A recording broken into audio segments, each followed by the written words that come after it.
ઉત્તરાખંડની એક ફેમસ એવી બટેટાની રેસીપી જોશું. એના માટે મેં 500 ગ્રામ બાફેલા બટેટા લીધા છે. એક મસાલો તૈયાર કરશું. 1 મોટી ચમચી ધાણા અને 1 મોટી ચમચી જીરું છે. 1 ઇંચ આદુનો ટુકડો, 3 મરચાં અને આપણે એને દરદરા વાટી લેવાના છે. એને વાટ્યા પછી આ રીતે દરદરા વાટ્યા પછી એમાં આપણે ધાણાભાજી થોડીક એડ કરશું.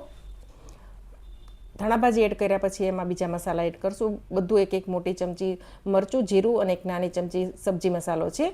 બધું સાથે પીસી લેશું. મસાલો તૈયાર થઈ ગયો છે અને મસાલાને થોડુંક ડાયલ્યુટ કરવાનો છે. એના માટે મેં 3 મોટી ચમચી પાણી નાખી મસાલાને ડાયલ્યુટ કરી લેશું.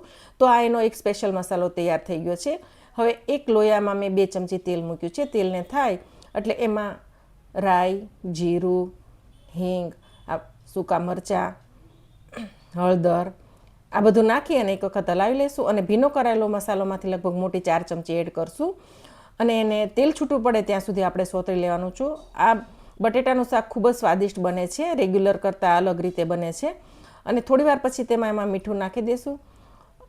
ત્યારબાદ મીઠું નાખ્યા પછી તેમાં તમારે બાફેલા બટેટા છે એ એડ કરી દેવાના છે અને જે મસાલો છે એ બરાબર બાફેલા બટેટામાં કોટ થઈ જાય એ રીતે એકદમ સરસ હલાવી અને તમારે એને મિક્સ કરવાનું છે. રેસીપી ખૂબ સરળ છે. જો લંચ બોક્સમાં તમારે બનાવવું હોય તો તમે મસાલો રાત્રે તૈયાર કરીને બનાવો તો પણ સરસ થશે.